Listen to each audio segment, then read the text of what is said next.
تو این ویدیو قراره یه سسی رو یاد بگیری که با قرار دادن گوشت داخل اون سس بافت گوشت به حدی نرم میشه که با پشت قاشق اگه به گوشت ضربه بزنی تمام بافت اون وا میره. با من همراه باشین.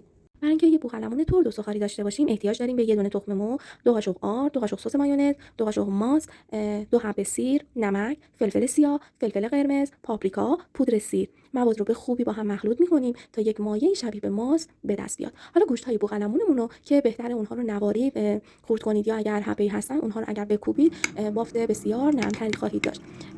وارد موادشون می‌کنیم و اجازه میدیم که مواد یک شب داخل یخچال استراحت کنه.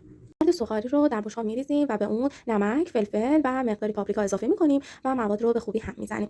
بعد از اون گوشت‌های بوقلمون رو که یک شب داخل مواد بوده رو داخل پودر سوغاری به خوبی می‌غلطونیم تا یک لایه کامل پودر سوغاری دور مواد رو بگیره.